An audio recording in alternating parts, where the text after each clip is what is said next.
പ്രമേഹ രോഗികൾ കാട്ടിക്കൂട്ടുന്ന കുറച്ച് അബദ്ധങ്ങളെക്കുറിച്ചാണ്, കുറച്ച് വിഡ്ഢിത്തങ്ങളെക്കുറിച്ചാണ് ഞാനിന്ന് നിങ്ങളോട് സംസാരിക്കുവാൻ പോകുന്നത്. സാധാരണഗതിയിൽ പ്രമേഹ രോഗം ഉടലെടുക്കുന്ന ഒരു വ്യക്തി എന്തെല്ലാം കാട്ടിക്കൂട്ടുമെന്ന് ചോദിച്ചാൽ അദ്ദേഹത്തിന് തന്നെ അറിവില്ല എന്നുള്ളതാണ് അതിൻ്റെ സത്യം. അപ്പോൾ എന്തെല്ലാമാണ് ഈ അബദ്ധങ്ങൾ? ആ അബദ്ധങ്ങൾ ഏതെല്ലാം പ്രത്യാഘാതങ്ങളിലേക്ക്, അതായത് ഗുരുതരാവസ്ഥയിലേക്ക് അദ്ദേഹത്തെ കൊണ്ടെത്തിക്കുന്നു, ഇതെല്ലാമാണ് ഇന്ന് ഞാൻ ചർച്ച ചെയ്യാൻ പോകുന്നത്. സാധാരണഗതിയിൽ നമുക്കറിയാം, പ്രമേഹം എന്ന് പറയുന്നത് ഒരു പരിധിവരെ ജനിതകമായി ഉടലെടുക്കുന്ന ഒരസുഖമാണ്. എന്ന് പറഞ്ഞാൽ പാരമ്പര്യമായിട്ടത് കണ്ടുവരുന്നുണ്ട്. അതുകൂടാതെ തന്നെ മനുഷ്യൻ്റെ ചില സൽപ്രവൃത്തികളുണ്ട്. സൽപ്രവൃത്തികൾ എന്ന് പറഞ്ഞാൽ വ്യായാമം ചെയ്യാതിരിക്കുക, അതുപോലെ തന്നെ ആഹാര കാര്യങ്ങളിൽ ശ്രദ്ധ ഉണ്ടാകാതിരിക്കുക, അതുപോലെയുള്ള കാര്യങ്ങൾ കൊണ്ടും പ്രമേഹം ഉടലെടുക്കാറുണ്ട്. അമിതവണ്ണം കൊണ്ടും പ്രമേഹം ഉടലെടുക്കാറുണ്ട്. അപ്പോൾ പ്രമേഹം ഉടലെടുക്കുന്ന വ്യക്തികളെ സംബന്ധിച്ചിടത്തോളം അവരിതിനെ നിഷേധിക്കുക എന്നുള്ളത് അവരുടെ ഒരു സ്വഭാവ രീതിയാണ്.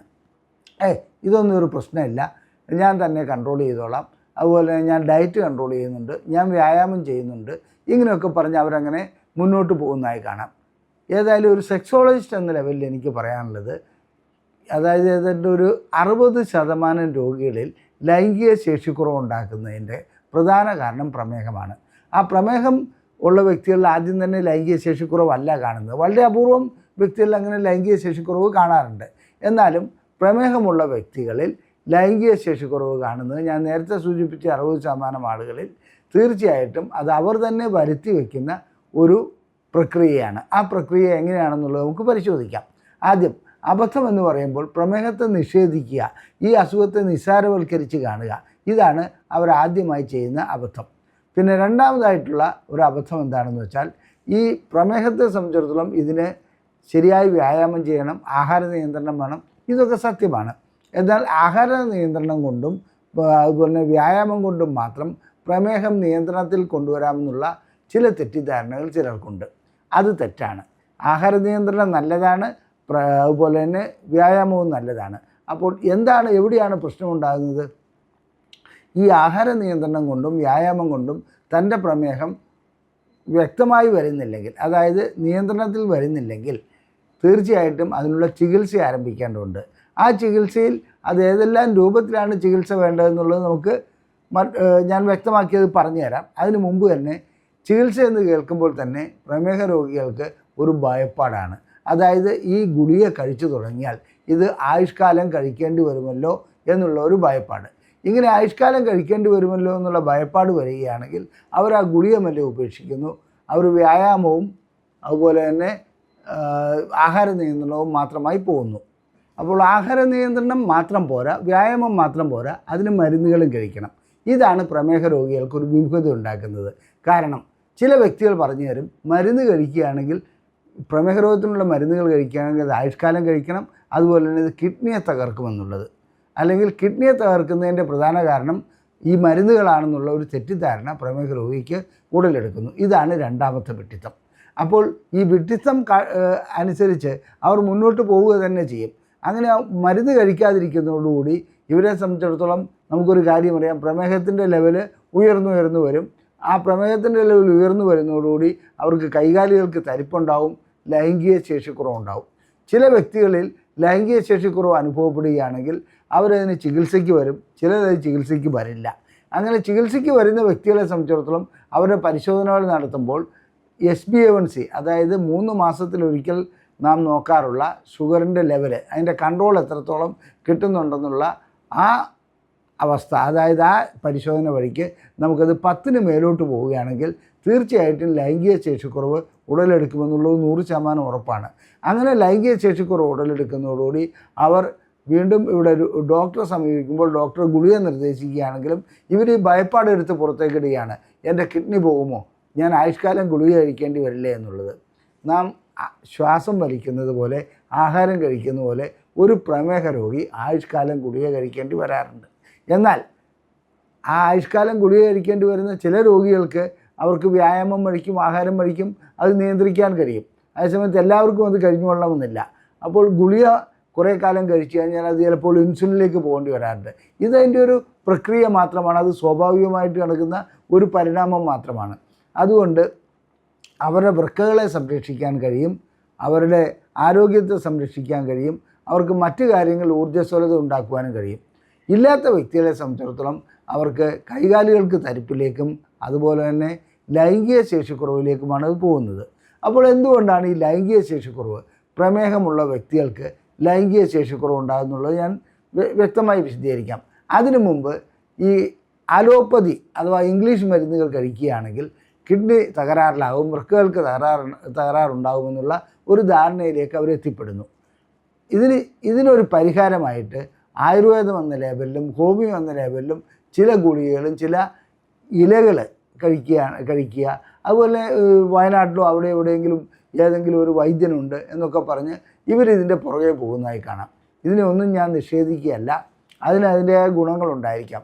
പക്ഷേ പ്രമേഹ രോഗത്തിന് വ്യക്തമായ ചികിത്സ ചെയ്തില്ലെങ്കിൽ, അതായത് HbA1c കൂടുന്ന ഒരവസ്ഥയിലേക്ക് പോകാതിരിക്കുന്ന ഒരു ചികിത്സ ചെയ്തില്ലെങ്കിൽ തീർച്ചയായിട്ടും അവർക്ക് ലൈംഗിക ശേഷിക്കുറവും കൈകാലുകൾക്ക് തരിപ്പും അതുപോലെ തന്നെ ചിലപ്പോൾ അവരുടെ ചെരുപ്പ് ഊരിപ്പോകുന്നത് അവർ പോലും അറിയില്ല. അങ്ങനെ ഒരു അവസ്ഥയിലേക്ക് അവരെത്തിപ്പെടാറുണ്ട്. അപ്പോൾ ഇനി നമുക്ക് ലൈംഗിക ശേഷിക്കുറവിലേക്ക് വരാം. എന്താണ് ലൈംഗിക ശേഷിക്കുറവിൻ്റെ കാരണം? സാധാരണഗതിയിൽ നമുക്കറിയാം, ലിംഗത്തിലേക്ക് രക്തം നല്ല ശക്തിയായി പമ്പ് ചെയ്ത് ലിംഗം ഉയർന്നു നിൽക്കുന്ന ഒരവസ്ഥ ഉണ്ടായാലേ യോനിക്കുള്ളിലേക്ക് ലിംഗം പ്രവേശിപ്പിക്കുവാൻ കഴിയുള്ളൂ. അപ്പോൾ ഈ ലിംഗത്തിലേക്കുള്ള രക്തക്കൊള്ളികൾക്ക് ഏതെങ്കിലും രീതിയിലുള്ള ബ്ലോക്ക് ഉണ്ടാകുകയാണെങ്കിൽ, തടസ്സമുണ്ടാകുകയാണെങ്കിൽ തീർച്ചയായിട്ടും ലൈംഗിക ശേഷിക്കുറവ് അനുഭവപ്പെടും. അങ്ങനെ ലൈംഗിക ശേഷിക്കുറവ് അനുഭവപ്പെടുന്നതിൽ ലിംഗത്തിലേക്കുള്ള ഈ രക്തപ്രവാഹം തടസ്സപ്പെടുത്തുന്ന കാര്യത്തിൽ പ്രമേഹം 1-ാം നമ്പർ കാരണമാണ്. അതായത് പല അസുഖങ്ങളെ അപേക്ഷിച്ച് പ്രമേഹത്തിനെ സംബന്ധിച്ചിടത്തോളം ഇങ്ങനെ രക്തക്കൊള്ളികളെ ചുരുക്കാനും അതുപോലെ തന്നെ അതിൻ്റെ എൻഡോത്തീരിയം, അതായത് രക്തക്കൊള്ളികളുടെ ഉൾപ്പാളി തകരാറിലാക്കാനും പ്രമേഹത്തിന് കഴിയുന്നുണ്ട്. അതുകൊണ്ട് തന്നെ ലിംഗത്തിലേക്കുള്ള രക്തോട്ടം വേണ്ടത്ര രീതിയിൽ എത്താതെ വരുന്നു. ലിംഗത്തിലേക്കുള്ള രക്തോട്ടം വേണ്ടത്ര രീതിയിൽ എത്താതെ വന്നാൽ ലിംഗത്തിനുള്ളിലേക്ക് പ്രവേശിച്ച രക്തം തന്നെ വീനസ് ലീക്കേജ് വഴിക്ക് പുറത്തേക്ക് പോകുന്നതായും കാണാം. അപ്പോൾ ലിംഗം ഉയരുന്ന പ്രശ്നമുണ്ടാകുകയില്ല. ഇനി രാവിലെ എഴുന്നേൽക്കുമ്പോൾ ഇത് അനുഭവപ്പെടും. രാവിലെ എഴുന്നേൽക്കുമ്പോൾ സാധാരണ പുരുഷൻ്റെ ലിംഗം ഉയർന്നു നിൽക്കാറുണ്ട്. ആ രാവിലെയുള്ള ഉണർവ് കാണാതിരിക്കുന്നതും പ്രമേഹത്തിൻ്റെ ഒരു കാരണമാണ്. ഇനി അടുത്തത് ഞരമ്പുകൾ. അതായത് ഞരമ്പുകൾ എന്ന് ഉദ്ദേശിക്കുന്നത് രക്തക്കൊള്ളുകളല്ല, തലച്ചോറിൽ നിന്നും ഒരു സിഗ്നൽ വഹിക്കുന്ന നമ്മുടെ സൂക്ഷ്മന നാഡി വഴിക്ക്, നട്ടലിനകത്തുള്ള സൂക്ഷ്മന നാഡി വഴിക്ക് പല ഞരമ്പുകളായി പിരിഞ്ഞ് ആ ഞരമ്പുകൾ നമ്മുടെ ശരീരത്തിലേക്ക് പല ഭാഗത്തേക്കും പോകുന്നുണ്ട്.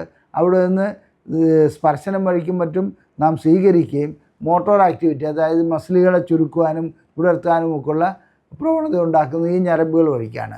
ആ ഞരമ്പുകൾ ലൈംഗിക ശേഷിക്കുറവ് ഞരമ്പുകളുടെ ക്ഷീണം ലൈംഗിക ശേഷിക്കുറവ് ഉണ്ടാക്കുന്നതിൽ ഒരു പ്രധാന കാരണമാണ്. കാരണം ഒരു സ്ത്രീയെക്കുറിച്ച് ചിന്തിക്കുമ്പോഴോ ലൈംഗിക കാര്യങ്ങളെക്കുറിച്ച് ചിന്തിക്കുമ്പോഴോ അല്ലെങ്കിൽ ഏതെങ്കിലും ആ രീതിയിലുള്ള ഒരു ചേതന ഉണ്ടാകുമ്പോഴോ തലച്ചോറിനുള്ളിൽ നിന്നും തലച്ചോറിലെ പ്രത്യേക ഭാഗങ്ങൾ, അതായത് സെക്ഷൽ ആക്ടിവിറ്റി ഉണ്ടാക്കുന്ന പ്രത്യേക ഭാഗങ്ങൾ ഈ ഞരമ്പുകളെ അതായത് ഉത്തേജിപ്പിക്കുന്നു. ഇത് വേണ്ട രീതിയിൽ ഉത്തേജിപ്പിച്ചു കഴിഞ്ഞാൽ ലിംഗത്തിലേക്ക് ചെന്ന് ചില കെമിക്കലുകൾ പുറപ്പെടുവിക്കുന്നു. അങ്ങനെ നൈട്രിക് ഓക്സൈഡ് മുതലായ അത്തരം രാസപദാർത്ഥങ്ങളാണത്. അത് വേണ്ടത്ര രീതിയിൽ ഉൽപ്പാദിപ്പിക്കപ്പെടുമ്പോഴാണ് ലിംഗത്തിലെ രക്തക്കൊള്ളിൽ വികസിക്കുകയും അതിനനുസരിച്ച് രക്തം ശക്തിയായി പമ്പ് ചെയ്യുകയും ചെയ്യുന്നത്. അപ്പോൾ മുകളിൽ നിന്ന് വരുന്ന സിഗ്നലുകൾ വേണ്ടത്ര സ്പീഡിൽ വേണ്ടത്ര അതായത് ആക്ടിവിറ്റിയോടുകൂടി അതിലേക്ക് എത്തപ്പെടുന്നില്ലെങ്കിൽ തീർച്ചയായിട്ടും അവിടെ ലൈംഗിക ശേഷിക്കുറവ് അനുഭവപ്പെടും. രക്തക്കൊള്ളികൾക്ക് വികസിക്കണമെന്നുണ്ടെങ്കിൽ ഈ ഞരമ്പുകൾ വഴിക്കുള്ള സിഗ്നൽ അവിടെ എത്തേണ്ടതുണ്ട്. ആ സിഗ്നൽ എത്താത്ത ഒരവസ്ഥ വരുന്നു. ഇനി മൂന്നാമതായി കാണപ്പെടുന്നത് ഹോർമോണുകളാണ്. ഹോർമോൺ സാധാരണഗതിയിൽ ടെസ്റ്റോസ്റ്ററോൺ, പ്രൊലാക്റ്റിൻ, തൈറോയിഡ് അങ്ങനെയുള്ള ഒട്ടനവധി ഹോർമോണുകൾ ലൈംഗിക ശേഷിയെ ബാധിക്കുന്ന ഹോർമോണുകളാണ്. അതിൽ പ്രൊലാക്റ്റിനൊക്കെ കൂടുകയാണെങ്കിൽ ലൈംഗിക ശേഷി കുറവുണ്ടാവും. ടെസ്റ്റോസ്റ്ററോൺ കുറയുകയാണെങ്കിൽ ലൈംഗിക ശേഷി കുറവുണ്ടാവും. തൈറോയിഡിൻ്റെ ഹോർമോൺ കുറയുകയോ കൂടുകയോ ചെയ്യുകയാണെങ്കിലും ലൈംഗിക ശേഷി കുറവുണ്ടാകാറുണ്ട്. അപ്പോൾ ഇങ്ങനെയുള്ള ഹോർമോണുകളുടെ ഉൽപ്പാദനത്തിന് പ്രമേഹം ഒരു തടസ്സമായി മാറാറുണ്ട്. അഥവാ അതിന് ഹോർമോൺ വ്യതിയാനം ഉണ്ടാക്കുന്നതിൽ പ്രമേഹം വളരെയധികം പങ്കുവഹിക്കുന്നുണ്ട്. ഇത് 3 കാരണങ്ങളാണ് പുരുഷൻ്റെ ലൈംഗികതയിൽ പ്രമേഹം വഹിക്കുന്ന പ്രധാന കാരണങ്ങൾ. ഇനി നമുക്ക് അടുത്ത കാര്യത്തിലേക്ക് വരാം. ഇത് കൂടാതെ അണുബാധ ഉണ്ടാക്കുവാൻ പ്രമേഹത്തിൻ്റെ അത്രയും നമ്പർ 1 വേറെ ഒന്നില്ല. അതായത് നമുക്കറിയാം, പ്രമേഹ രോഗികളുടെ ലിംഗത്തിൻ്റെ അഗ്രഭാഗത്ത്, അതായത് തലഭാഗത്ത്, ആ തൊലി തൊലിക്ക് അടിയിലായിട്ട് അവിടെ അണുബാധ ഉണ്ടാകുന്നു. അപ്പോൾ തൊലി പുറകോട്ട് നീക്കാൻ പോലും പറ്റാത്ത രീതിയിൽ ചിലർക്ക് ബുദ്ധിമുട്ടുണ്ടാകാറുണ്ട്, അവിടെ ചൊറിച്ചിൽ അനുഭവപ്പെടാറുണ്ട്. അതോടൊപ്പം തന്നെ അത് ഫംഗൽ ഇൻഫെക്ഷനായി മാറാറുണ്ട്.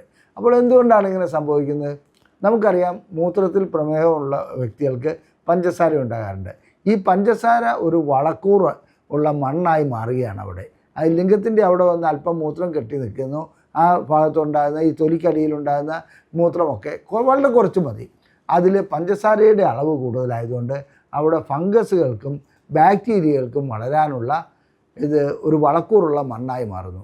അങ്ങനെ അത് വളരുന്നതോടുകൂടി അവിടെ അണുബാധ ഉണ്ടാകുന്നു, ചൊറിച്ചിലുണ്ടാകുന്നു, വേദന ഉണ്ടാകുന്നു. അപ്പോൾ തൊലി നീക്കാൻപ്പോൾ ബുദ്ധിമുട്ടുണ്ടാകുന്നു. പ്രമേഹ രോഗികൾ ചെയ്യുന്ന മറ്റൊരബദ്ധം, ഇങ്ങനെയൊരു സംഗതി കണ്ടു കഴിഞ്ഞാൽ അവർ മെഡിക്കൽ ഷോപ്പിൽ പോയിട്ട് ഏതെങ്കിലും ഒരു ഓയിൻമെൻറ്റ് വാങ്ങി പരട്ടുന്നു. അത് മിക്കപ്പോഴും മെഡിക്കൽ ഷോപ്പിൽ നിന്ന് ലഭിക്കുന്നത് സ്റ്റീറോയിഡുള്ള ഏതെങ്കിലും ഓയിൻമെൻ്റ് ആയിരിക്കും. ഇതവിടെ തൊലിഭാഗത്ത് പരട്ടിക്കഴിഞ്ഞാൽ ഒരു താൽക്കാലിക ശമനം ഉണ്ടാകുന്നു. അണുബാധ അവിടെ തന്നെ കിടക്കും, അത് പരിപൂർണമായിട്ട് മാറുന്നില്ല. അപ്പോൾ ഒരു ഡോക്ടറെ സമീപിച്ച് അതിനകത്ത് എന്താണ് അണുബാധയെന്നും പ്രമേഹത്തിൻ്റെ അളവ് എത്രത്തോളം ഉണ്ടെന്നുള്ളതും ടെസ്റ്റ് ചെയ്യുകയാണ് വേണ്ടത്. ഇങ്ങനെ ഒരു ടെസ്റ്റും ചെയ്യാതെ ഈ രീതിയിലുള്ള പ്രവൃത്തികളിലേക്ക് പോകുന്നതാണ് പ്രമേഹ രോഗികൾ ചെയ്യുന്ന മറ്റൊരബദ്ധം. അതിനുശേഷം ഇത് ഉണങ്ങിക്കഴിഞ്ഞാലും പിന്നെ എപ്പോഴും പ്രമേഹം അല്പം കൂടുകയോ വല്ലതും ചെയ്യുകയാണ്, വീണ്ടും ഈ അണുബാധ ഉണ്ടാകുന്നു. അടിക്കടി അങ്ങനെ ലിംഗത്തിൻ്റെ അവിടെ അണുബാധ ഉണ്ടാകുകയാണെങ്കിൽ തീർച്ചയായിട്ടും എന്ത് സംഭവിക്കും?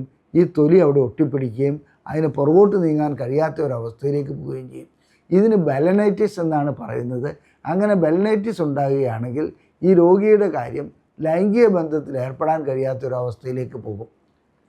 അത് തുടക്കത്തിൽ അത് ചികിത്സിച്ച് മാറ്റാവുന്ന ഒരു കാര്യമാണ്.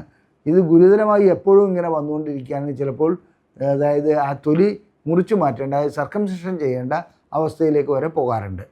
ഇനി സ്ത്രീകളെ സംബന്ധിച്ചിടത്തോളം ഇത്തരം പ്രമേഹമുള്ള രോഗികളിൽ അവരുടെ യോനിക്കുള്ളിലും അതുപോലെ തന്നെ മൂത്രനാളിക്കുള്ളിലും ഞാൻ പറഞ്ഞ ഈ പ്രശ്നങ്ങൾ ഉണ്ടാകാറുണ്ട്, അണുബാധ ഉണ്ടാകാറുണ്ട്. അത് ചിലപ്പോൾ അധികരിച്ചിട്ട് ഒരു പാല് പോലെയുള്ള ഒരു ദ്രാവകം ദുർഗന്ധത്തോടു കൂടി യോനിക്കുള്ളിൽ നിന്നും വരാറുണ്ട്. ചിലപ്പോൾ അത് പല നിറങ്ങളും പച്ച നിറത്തിലും മറ്റും വരാറുണ്ട്. അത് അണുബാധയെ ആശ്രയിച്ചിരിക്കും. ഫംഗസ് ആണോ ബാക്ടീരിയ ആണോ, ഏത് ബാക്ടീരിയ ആണ്, അതിനെല്ലാം ആശ്രയിച്ചിരിക്കും. കടുത്ത ദുർഗന്ധവും ഉണ്ടാകും. ഇവിടെയും ഡോക്ടറെ കാണിക്കാൻ മടിയായിരിക്കും. ആ മടി കൊണ്ട് എന്താണെന്ന് വെച്ചിട്ടുണ്ടെങ്കിൽ ഏതെങ്കിലും മരുന്ന് വാങ്ങി കഴിക്കുക, അതായത് അതുപോലെ തന്നെ ഓയിൻമെൻറ്റ് പരട്ടുക, ഇങ്ങനെയൊക്കെ ചെയ്യുകയാണെങ്കിൽ അത് തീർച്ചയായിട്ടും ഭാവിയിൽ ഗുരുതരമായ അവസ്ഥയിലേക്ക് പോവുകയും ഗർഭപാത്രത്തിലേക്ക് ഇൻഫെക്ഷൻ ഉണ്ടാകുകയും ചെയ്യും. അപ്പോൾ ലൈംഗിക ശേഷിക്കുറവ് സ്ത്രീയിലും പുരുഷനിലും ലൈംഗിക താല്പര്യമില്ലാതാക്കുക, ഇതൊക്കെ പ്രമേഹം ചെയ്യുന്നതിൻ്റെ പ്രധാന കാരണം ഹോർമോണുകളും ഞരമ്പുകളെ ബാധിക്കുന്ന പ്രശ്നങ്ങളുമാണ്. അതുകൂടാതെ രക്തക്കൊള്ളുകളെ ബ്ലോക്കാക്കുന്നതുമാണ്. ഇത് കൂടാതെയുള്ള പ്രശ്നം എന്താണെന്ന് വെച്ചാൽ അണുബാധ ഉണ്ടാകുന്നതോടുകൂടി അവിടെ നിന്നും അണുബാധ മറ്റ് അവയവങ്ങളിലേക്ക് ബാധിക്കുന്നു. പ്രമേഹ രോഗികളുടെ കാലെപ്പോഴും വിരലുകളെപ്പോഴും മുറിവുണ്ടാകുകയും അതുപോലെ തന്നെ അണുബാധ ഉണ്ടാകാനും സാധ്യതയുള്ളൊരു സെൻസിറ്റീവായിട്ടുള്ള ഏരിയയാണ്. കാലിനെ പോലെ തന്നെ പ്രധാനപ്പെട്ട ഒന്നാണ് ഇവരുടെ അതായത് യോനിയും അതുപോലെ തന്നെ ലിംഗവും. ആ യോനിയിലും ലിംഗത്തിലും അല്പമെങ്കിലും ഒരു അണുബാധ ഉണ്ടാകുകയാണെങ്കിൽ ഉടനടി ചികിത്സ ചെയ്യണം. ചികിത്സ ചെയ്യാതെ സ്വയം ചികിത്സയുമായിട്ട് നടക്കുകയാണെങ്കിൽ അത് ഭാവിയിൽ ഒട്ടനവധി ലൈംഗിക പ്രശ്നങ്ങളിലേക്ക് പോകും.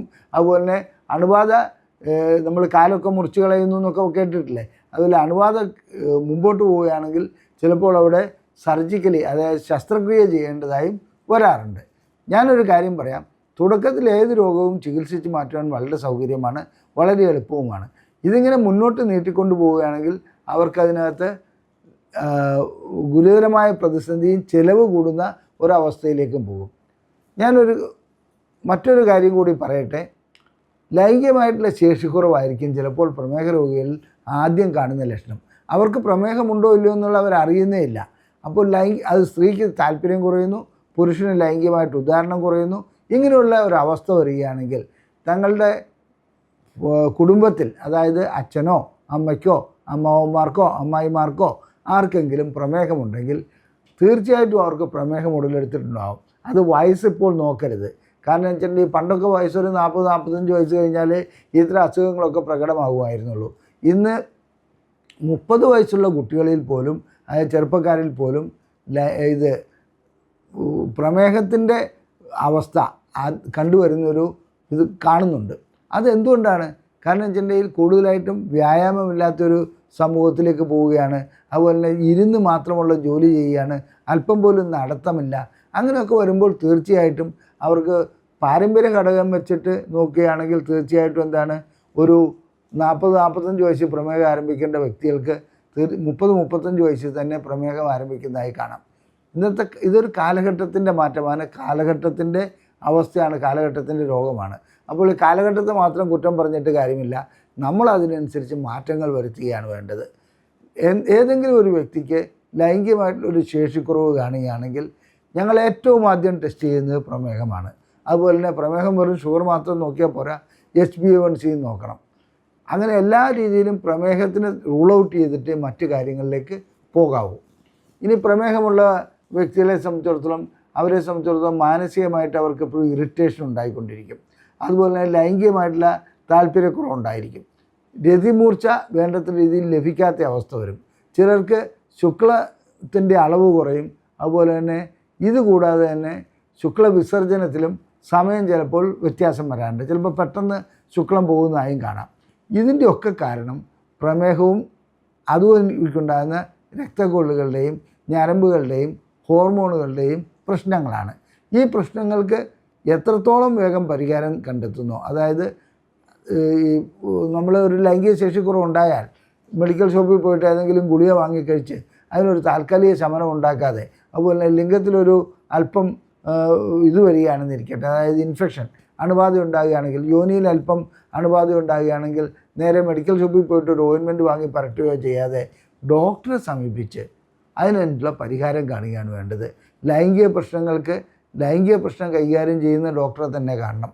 അതിലത് ഏതെങ്കിലും ഒരു ഡോക്ടറെ കണ്ടിട്ടുണ്ടെങ്കിൽ താൽക്കാലിക ശമനത്തിനുള്ള മരുന്ന് വാങ്ങിയതുകൊണ്ട് കാര്യമില്ല. യഥാർത്ഥ പ്രശ്നം ഉള്ളിൽ ഒളിച്ചിരിക്കുന്ന മറ്റ് ഘടകങ്ങളാണ്. അത് പ്രമേഹമാണെങ്കിൽ ഞരമ്പിൻ്റെ പ്രശ്നമാണ്, ഹോർമോണിൻ്റെ പ്രശ്നമാണ്, രക്തക്കൊള്ളുകളുടെ പ്രശ്നമാണ്, മറ്റ് രീതിയിലുള്ള പ്രശ്നങ്ങളും അതിൻ്റെ കൂട്ടത്തിൽ വരാം. ഞാനിവിടെ സൂചിപ്പിക്കുന്നത് പ്രമേഹം എന്നൊരു അസുഖം വളരെ സൂക്ഷിച്ച് ചില്ല് ഗ്ലാസ് കൊണ്ടുപോകുന്നത് പോലെ കൊണ്ടുപോകേണ്ട ഒരു കാര്യമാണ്. അല്ലെങ്കിൽ അത് പൊട്ടിപ്പോവുക എന്ന് പറയുന്ന അവസ്ഥയിലേക്ക് എവിടെയാണെന്ന് വെച്ചാൽ സ്ഥിരമായിട്ട് നമ്മൾ കൺട്രോൾ ചെയ്ത് തന്നെ പോകണം. കുറച്ച് നാൾ കൺട്രോൾ ചെയ്യും, കുറച്ച് നാൾ പിന്നെ അതിലേക്ക് ഒരു കൺട്രോളും ചെയ്യാതെ പോവുകയാണെങ്കിൽ തീർച്ചയായിട്ടും ലൈംഗിക ശേഷിക്കുറവെന്ന് മാത്രമല്ല ഹൃദ്രോഗത്തിലേക്ക് അത് വഴിതെളിക്കും. അതുപോലെ തന്നെ മറ്റു പ്രശ്നങ്ങളിലേക്കുമൊക്കെ വഴിതെളിക്കും. അപ്പോൾ പ്രമേഹ രോഗികൾക്ക് മറ്റൊരു പ്രത്യേകതയുണ്ട്. അവർക്ക് ഹൃദ്രോഗം മറ്റും ഉണ്ടാകുകയാണെങ്കിൽ സാധാരണ രോഗികൾക്ക് അനുഭവപ്പെടുന്ന പോലെ വേദന അനുഭവപ്പെടുകയില്ല. ചിലപ്പോൾ വല്ല ഛർദിയോ വന്നെങ്കിലായി അതിന് ഛർദിയുടെ ഗുളികയും വാങ്ങിക്കഴിച്ച് അങ്ങനെ നീങ്ങുകയാണെങ്കിൽ ആൾ സൈലൻ്റ് അറ്റാക്കായിട്ട് മരിച്ചു പോകുന്ന അവസ്ഥ തന്നെ, മരണപ്പെട്ടു പോകുന്ന അവസ്ഥ തന്നെ കണ്ടുവരാറുണ്ട്. ഇനി പ്രമേഹ രോഗികളെ സംബന്ധിച്ചിടത്തോളം അവർക്ക് സാധാരണ ഇതിൽ ഉറക്കത്തിന് തടസ്സമുണ്ടാകുന്നുണ്ടോ എന്ന് നോക്കുക. ഉറക്കം വേണ്ടത്ര കിട്ടാതെ ആകുകയാണെങ്കിൽ തീർച്ചയായിട്ടും അവർക്ക് വീണ്ടും പ്രമേഹം കൂടി വരുന്നതായിട്ട് കാണാം. അതുപോലെ തന്നെ പ്രമേഹ രോഗികൾ ചെയ്യുന്ന മറ്റൊരു വിഡ്ഢിത്തമാണ് അവർ സിഗരറ്റ് വലിക്കുക എന്നുള്ളത്, മദ്യപാനത്തിൽ ഏർപ്പെടുക എന്നുള്ളത്. സിഗരറ്റ് വലിക്കുകയാണെങ്കിൽ അത് കൂനുമേൽ കുരുവായി മാറുകയാണ്. അഥവാ എരിതീയിൽ എണ്ണ ഒഴിക്കുകയാണ് സിഗരറ്റ് വലിക്കുന്ന വഴിക്ക് ഒരു പ്രമേഹ രോഗി ചെയ്യുന്നത്. ഈ വിഡ്ഢിത്തം ആരും ചെയ്യരുത് എന്നുള്ളതാണ് എൻ്റെ അഭ്യർത്ഥന. പ്രമേഹ രോഗികൾ അങ്ങനെ ചെയ്യുന്നതോടുകൂടി രക്തക്കൊള്ളൽ സ്വതവേ ചുരുങ്ങി നിൽക്കുകയാണ്. ഈ നിക്കോട്ടിനും കൂടി ചെല്ലുമ്പോൾ കുറച്ചുകൂടെ ചുരുങ്ങും. അങ്ങനെ ചുരുങ്ങിക്കഴിഞ്ഞാൽ ലൈംഗികശേഷി തീരെ ഇല്ലാതെയാവും. ലൈംഗികശേഷി മാത്രമല്ല മറ്റ് അവയവങ്ങൾക്ക്, വൃക്കകൾക്ക്, ലിവറിന് അങ്ങനെയൊക്കെ കൊടുത്ത രക്തക്കൊള്ളുകൾ ചുരുങ്ങിക്കഴിഞ്ഞാൽ അതിൻ്റെ പ്രവർത്തനവും താറുമാറിലാകും. ഞാൻ സൂചിപ്പിച്ചല്ലോ, ഹൃദ്രോഗം വരാം, വൃക്കകൾ തകരാറിലാകാം. അതുകൊണ്ട് പ്രമേഹ രോഗികൾ ഒരു കാരണവശാലും സിഗരറ്റ് ഉപയോഗിക്കരുത്. സിഗരറ്റ് ഉപയോഗിക്കുകയാണെങ്കിൽ അവരെ സംബന്ധിച്ചിടത്തോളം അവരുടെ ആയുസ് വല്ലാതെ കുറഞ്ഞു പോകുന്നൊരവസ്ഥ വരും. അവസ്ഥ വരിക മാത്രമല്ല, ദുരിതപൂർണമായ ഒരു ജീവിതത്തിലേക്കായിരിക്കും പിന്നീട് അവർ പോവുക. മദ്യത്തിൻ്റെ കാര്യത്തിലും മദ്യവും പ്രമേഹ രോഗികൾക്ക് നല്ലൊരു കാര്യമല്ല. മദ്യം ഉപയോഗിക്കുകയാണെങ്കിലും നേരത്തെ പറഞ്ഞ അത്തരം പ്രശ്നങ്ങൾ ഉടലെടുക്കാറുണ്ട്. പിന്നെ മദ്യം കഴിക്കുന്ന ചില വ്യക്തികൾക്ക് തോന്നും ലൈംഗികമായിട്ട് അല്പം ഊർജ്ജം കിട്ടുമെന്നൊക്കെ. ലൈംഗികമായിട്ട് ഒരു ഊർജ്ജവും മദ്യം വഴിക്ക് ലഭിക്കുന്നില്ല. എന്നാൽ അതൊരു തോന്നൽ മാത്രമാണ്. കാരണം വെച്ചിട്ടുണ്ടെങ്കിൽ മദ്യം കഴിക്കുന്നതോട് അവർക്ക് തോന്നുകയാണ് അവരുടെ ആ ഇൻഹിബിഷൻ എന്ന് പറഞ്ഞിട്ടുണ്ടെങ്കിൽ സാധാരണ ഇതൊരു കാര്യം ചെയ്യാനുള്ള മടി അങ്ങ് നീങ്ങി കിട്ടുകയാണ്. അപ്പോൾ കുറച്ച് ആക്രാന്തം കാട്ടിക്കൂട്ടാമെന്നുള്ളതല്ലാതെ ലൈംഗികമായിട്ടുള്ള ഒരു പെർഫോമൻസ് അതിനകത്ത് ഉണ്ടാകുകയില്ല. പിന്നെ ചിലപ്പോൾ ചില വ്യക്തികൾക്ക് ശീഘ്രസ്ഖലനമുള്ള വ്യക്തികൾക്ക് കൂടുതലായിട്ട് സമയം ലഭിക്കുന്നതായി തോന്നാം. അതിൽ മദ്യത്തിനൊരു ഘടകമുണ്ട്. എന്നാലും അത് ഉപയോഗിക്കാതിരിക്കുന്നത് തന്നെയാണ് നല്ലത്. മദ്യവും പ്രമേഹ രോഗികളും ഉപയോഗിക്കരുത്. ഒരു ലഹരി പദാർത്ഥവും ഉപയോഗിക്കാതിരിക്കുക. അങ്ങനെയാണെങ്കിൽ സാധാരണ ജീവിതം നയിച്ചു പോകാൻ അവർക്ക് കഴിയും. ഞാൻ സൂചിപ്പിച്ചത് മറ്റൊരു കാര്യം ഉണ്ടായിരുന്നു, ഞരമ്പുകളുടെ പ്രശ്നങ്ങൾ. ഞരമ്പുകൾ, അതായത് സിഗ്നലുകൾ കൊണ്ടുപോകുന്ന തലച്ചോറിൽ നിന്ന് വരുന്ന ആ ഞരമ്പുകൾ തകരാറിലായി കഴിഞ്ഞാൽ അതിൻ്റെ പ്രവൃത്തി പഴയ രീതിയിലാക്കി എടുക്കുക എന്ന് പറയുന്നത് വളരെ ദുഷ്കരമായ ഒരു പരിപാടിയാണ്. അതുകൊണ്ട് തന്നെ പ്രമേഹ രോഗികൾ വളരെ നിയന്ത്രണം പാലിച്ച് മുമ്പോട്ട് പോവുകയാണെങ്കിൽ അവർക്ക് പ്രശ്നങ്ങളൊന്നുമില്ലാതെ പോകാം. പ്രമേഹ രോഗം ലൈംഗിക ശേഷി കുറവ് ഉണ്ടാക്കുന്ന ഒരവസ്ഥയാണ്. അതുപോലെ തന്നെ ചിലപ്പോൾ പ്രമേഹത്തിൻ്റെ ആദ്യ ലക്ഷണമായി ലൈംഗിക ശേഷിക്കുറവായിരിക്കും അനുഭവപ്പെടുക. ഞാൻ ഡോക്ടർ അജയൻ വർഗീസ്, കോഴിക്കോട് ജില്ലയിൽ കുന്നമംഗലം പന്തീർപ്പാടത്തുള്ള institute of sexual and reproductive medicine എന്ന സ്ഥാപനത്തിൻ്റെ ഡയറക്ടറാണ്. International association of sexual medicine practitioners എന്ന അസോസിയേഷൻ്റെ അഖിലേന്ത്യാ ചെയർമാനുമാണ്. ഈ വീഡിയോയിൽ ഞാൻ നിങ്ങളോട് ഷെയർ ചെയ്ത് പ്രമേഹത്തെക്കുറിച്ചും അതുണ്ടാക്കുന്ന അനന്തരഫലങ്ങളെക്കുറിച്ചും രോഗികൾ സാധാരണ രീതിയിൽ കാട്ടിക്കൂട്ടുന്ന വിഡ്ഢിത്തങ്ങളെക്കുറിച്ചും അബദ്ധങ്ങളെക്കുറിച്ചുമാണ്. ലൈംഗിക ശേഷിക്കുറവ് എന്ന ഒരു അവസ്ഥ ഏതെങ്കിലും വ്യക്തിക്ക് അനുഭവപ്പെടുകയാണെങ്കിൽ ഏറ്റവും ആദ്യം അദ്ദേഹം ചെയ്യേണ്ടത് പ്രമേഹ രോഗത്തിനുള്ള ടെസ്റ്റുകളാണ്. പ്രമേഹമുണ്ടോ എന്നുള്ളത് ടെസ്റ്റ് ചെയ്ത് നോക്കിയാണ്. ഒരു സെക്സോളജിസ്റ്റിനെ കണ്ട്, അതായത് സെക്ഷൽ മെഡിസിൻ പ്രാക്ടീഷണറെ കണ്ട് ലൈംഗികമായിട്ടുള്ള പ്രശ്നങ്ങൾക്ക് ചികിത്സ തേടുന്നതാണ് ഏറ്റവും ഉത്തമം. എന്തുകൊണ്ടെന്നാൽ അദ്ദേഹം എല്ലാ പരിശോധനകളും നടത്തി, പരിശോധനകൾ ചിലവുള്ളതാണ്, എന്നാലും ശരി, എല്ലാ പരിശോധനകളും നടത്തി എന്താണ് അതിൻ്റെ യഥാർത്ഥ കാരണങ്ങളെന്ന് കണ്ടുപിടിച്ച് അതിനുള്ള ചികിത്സയിലേക്ക് വരും. പരിശോധന നടത്താതെ ഏതെങ്കിലും ഗുളികകൾ വാങ്ങിക്കഴിച്ച് മുന്നോട്ട് പോകുന്നത് നല്ലൊരു കാര്യമല്ല. അത് മാത്രമല്ല, അത് അബദ്ധങ്ങളിലേക്ക് പോവുകയും ചെയ്യും. ഞങ്ങളുടെ ഈ വീഡിയോ ഇഷ്ടപ്പെട്ടുവെങ്കിൽ അത് ഷെയർ ചെയ്യുക, ലൈക്ക് ചെയ്യുക, നിങ്ങളുടെ സുഹൃത്തുക്കൾക്ക് ഇത് അയച്ചു കൊടുക്കുക, ഇതിൻ്റെ ലിങ്ക് അയച്ചു കൊടുക്കുക. അതുപോലെ നിങ്ങളുടെ അഭിപ്രായങ്ങൾ കമൻറ്റ് ബോക്സിൽ രേഖപ്പെടുത്തുക. നന്ദി, നമസ്കാരം.